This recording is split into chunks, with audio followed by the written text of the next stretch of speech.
Hello all. Today we are going to discuss about what are the main muscles which are present in our lower thoracic and in the lumbopelvic regions. So the main functions of this lower thoracic or lumbopelvic muscles are mainly to producing and controlling movements of trunk and stabilizing the trunk for motion of lower extremities. So this is the main function of all the muscles which are present in the lumbar region are supposed to carry. It has to produce some amount of movements. At the same time, it has to control the excessive movements of the trunk, mainly to stabilize the trunk in accordance with the movements in lower limb and in the trunk. So as we seen earlier, whenever we talk about muscles, we are actually going from superficial to deep. So in case of lumbar region also, we have to take from superficial to deep. So first we are going to look into posterior muscles. So what are the posterior muscles which are actually meeting this purpose of stabilizing and movements? So the foremost thing is the thoracolumbar fascia. The fascia gives rise to latissimus dorsi, gluteus maximus, internal and external oblique muscles, and the transverse abdominalis. So the fascia. So this is the thoracolumbar fascia. So this thoracolumbar fascia is one of the main structure which is giving some attachments to the surrounding muscles, mainly this latissimus dorsi, gluteus maximus, internal and external oblique, and the transverse abdominal. So all these muscles got some kind of attachment with this thoracolumbar fascia. So because of this multi attachments, the thoracolumbar fascia has some unique functions and some unique demands. Tension in thoracolumbar fascia will produce force that exert a compression of the abdominal contents. So if there is any excessive force which are acting on this thoracolumbar fascia, either by means of surrounding muscles or by the thoracolumbar fascia itself, can produce some kind of compression force to the abdominal contents. Basically, this thoracolumbar fascia is a surrounding structure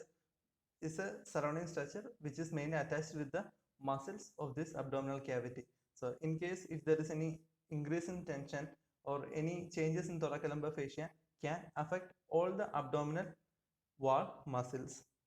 So basically this thoracolumbar fascia is actually acting as a corset which is similar to the external corset. The coupled action of latissimus dorsi, contralateral gluteus maximus, and tension through the thoracolumbar fascia will compress the lumbosacral region and impart stability. So this is how the thoracolumbar fascia meet its stability function. Basically, it will couple with the actions of latissimus dorsi and opposite side gluteus maximus, and the basic tension which is produced by the thoracolumbar fascia will be able to stabilize this lumbosacral region.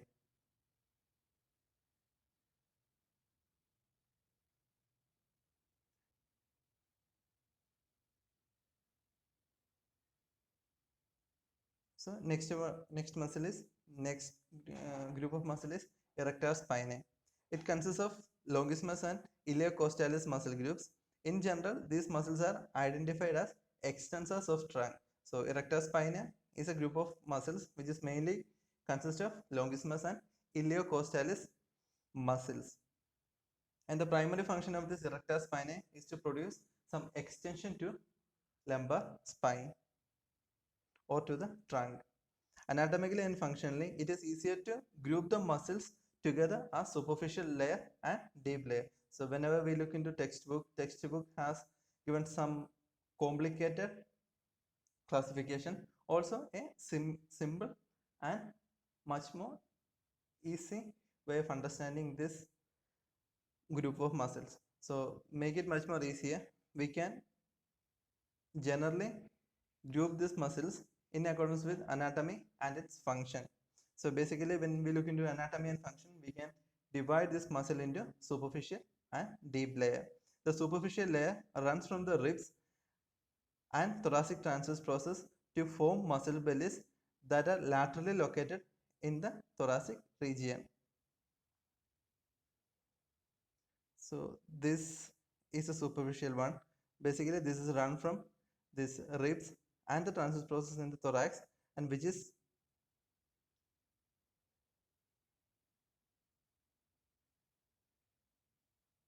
are located laterally in the thoracic region. This is the thoracic part or the superficial part. Basically, it originates from the ribs and the transverse process, and it runs laterally to the thoracic spine and laterally located in the thoracic region.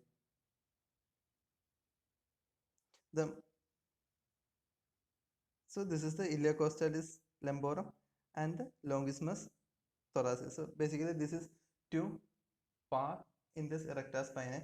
So we can divide this into an superficial and deep erector spinae. So this superficial erector spinae is the one which is originating from the ribs and transverse process, and which is placed much more laterally to the thoracic region. The muscles have long tendons that join together to form erector spinae aponeurosis. So which inserts into the spinous process of lower lumbar spine, sacrum and iliac crest. So all these erector spinae muscles together will form a erector spinae aponeurosis, and it is getting inserted to the iliac crest, to the sacrum and to the spinous process of the lumbar region. The superficial layer with its long momentum and excellent line of pull produce extension of thoracic and lumbar regions when acting bilaterally. So this is the orientation of superficial erector spinae. So when we look into this momentum, the momentum in the superficial erector spinae is greater than in the deep erector spinae. So because of this great momentum, it can produce a higher amount of lumbar and thoracic extension when we compare with deep erector spinae. These muscles are considered to be primary extensors of trunk. So because of this great momentum and the orientation of superficial erector spinae muscle, this is the primary extensor of trunk. Acting unilaterally, they are also able to laterally flex the trunk and contribute to rotation. Because of this lateral orientation, if this muscle is acting on one side, it can produce one side lateral flexion and opposite side rotation. That is mainly because of this lateral side orientation of muscle fibers.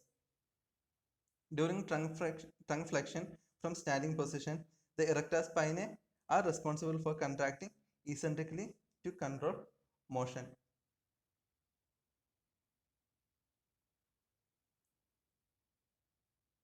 So when a person is attempting to forward flexion, this forward flexion will be assisted or facilitated by the gravity and the body weight. So whenever a person tries for forward bending, the forward bend has to be eccentrically controlled by this erector spinae muscle.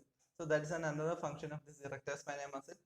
Whenever a person tries for forward flexion, the forward flexion will be associated or assisted by the gravity and the line of gravity which is actually passing anterior to the spinous body of spine. So this excessive anterior force has to be neutralized or controlled by the eccentric contraction of this erector spinae muscle.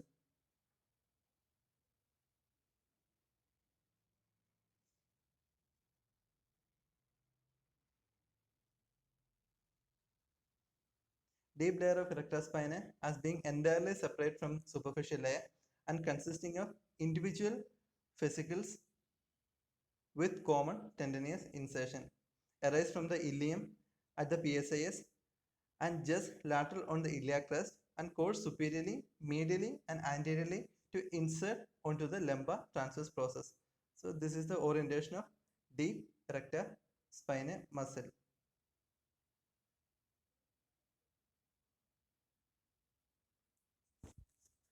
So this deep erector spinae muscle is getting originated from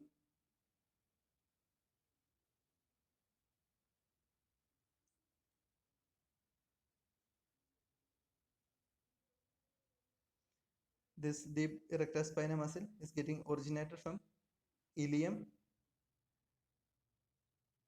at, at the site of PSIS and lateral to the iliac crest, and it is actually going superiorly and medially to attach with the transverse process in the lumbar region.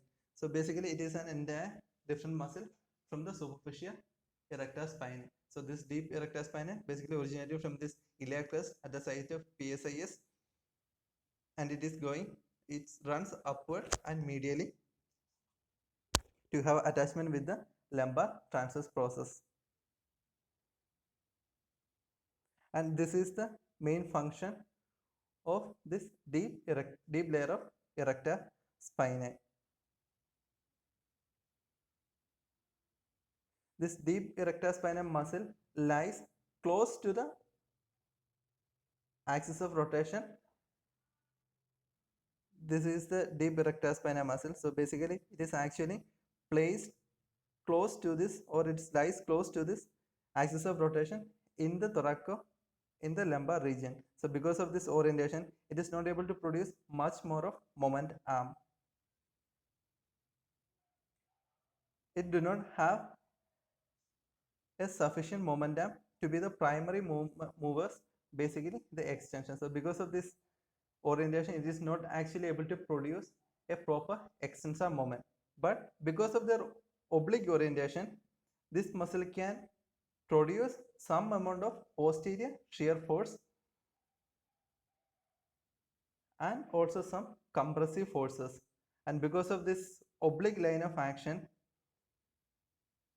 and this posterior shear force, these muscles are mainly to provide dynamic resistance to the constant anterior shear force in the lumbar region. So because of this lumbar lordosis, there will be a high amount of anterior shear force.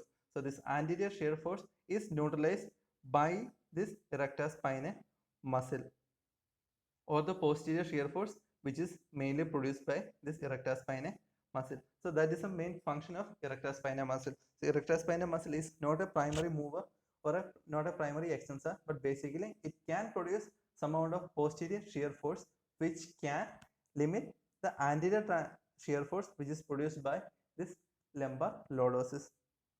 And next is multifidus muscle. This multifidus muscle of spine are complex and demonstrate segmental and regional differences.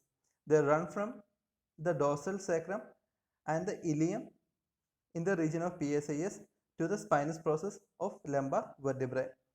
The fibers of lumbar multifidus muscles become increasingly more vertical in the caudal direction. The line of action will produce extension by increasing lumbar lordosis. So this is the orientation of multifidus muscle. So it is much more vertical and it is placed caudal. It is faced, or it is oriented towards the caudal region. So because of this particular muscle orientation, this can produce, or this can maintain this lumbar lordotic curve. So that's a primary action of multifidus muscle, is mainly it is to produce the normal lumbar lordotic curve, and it also helps to maintain the lumbar lordosis by this vertical and caudal orientation. Next is, what are the lateral group of muscles? So the primary lateral group of muscle is the quadratus lumborum, which is placed in deep to the erector spinae muscle. The quadratus lumborum, when acting bilaterally, serves as an important frontal plane stabilizer. So this lateral side muscle, the quadratus lumborum, can be a better frontal plane stabilizer. When acting unilaterally, the quadratus lumborum can laterally flex the spine and attaches to the lumbar transverse process. Attachments to the lumbar transverse process, allowing it to control rotational movement as well. So this is how it can produce, when it is acting unilaterally, it can produce some lateral flexion. If lateral flexion occurs from erect standing, the force of gravity will continue the motion and the contralateral quadratus lumborum will control the movement by contracting eccentrically. So if this right side quadratus lumborum is acting, or if we are attempting for right side lateral flexion in erect standing position, this lateral flexion can be assisted by the gravity and the body weight. So the opposite side erector spine, opposite side quadratus lumborum has to control this movement by contracting eccentrically.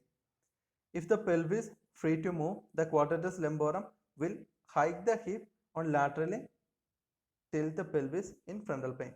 So another movement which can produced by this quadratus lumborum is the hiking of hip or hiking of pelvis. So it is basically done when the pelvis is free to move or when the pelvis is free to hike. This quadratus lumborum can produce this hip or the pelvis hiking movement. Next, anterior group of muscles. So what are the anterior group of muscles? The rectus femoris is the primary flexor of the trunk. It is contained within the abdominal fascia, which separates the rectus abdominis into the sections and attaches the rectus abdominis to the aponeurosis of the abdominal wall. The abdominal fascia also has attachment to the aponeurosis of the pectoralis major. These facial connections transmit force across the midline and around the trunk.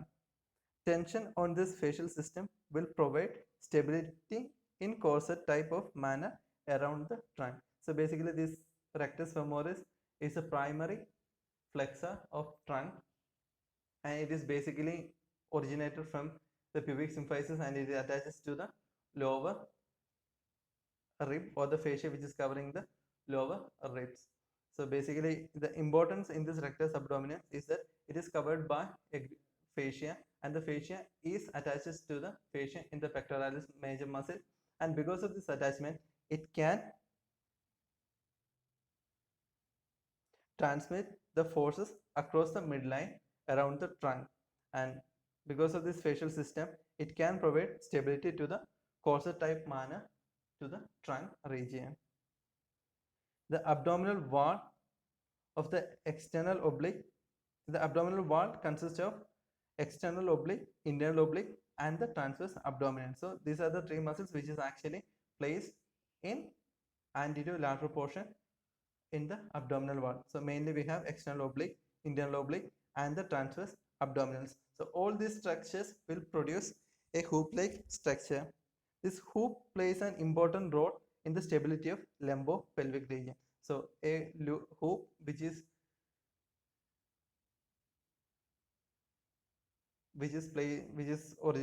consists of all these muscles, the external oblique, internal oblique, and the transverse abdominis, is an important structure which is actually playing a role in the stability of lumbopelvic region. The transverse abdominis is to mechanically control sacroiliac joint through significant compressive forces due to the transverse orientation of the muscle to the sacroiliac region. So because of this transverse or the perpendicular orientation of this transverse abdominal muscle to the sacroiliac joint can add much more stability to the sacroiliac joint. The psoas major muscle, which is run from the lumbar transverse process, the anterior lateral vertebral bodies of T12 to TL4, and the lumbar intervertebral disc to the lesser trochanter of the femur. So this is the orientation of psoas major muscle. So the psoas major also has some function in the abdominal or in the lower lumbar region. The role of psoas major at the lumbar spine appears to be to buttress the forces of iliacus, which when activated cause anterior tibial rotation and thus lumbar spine extension. The psoas major also provides stability to the lumbar spine during hip flexion, activates by providing great amount of lumbar compression during activation. So this is the basic function of psoas major. So it will provide a lumbar stability when we are attending for hip flexion, and it will also provide some amount of compressive forces during this lumbar activation.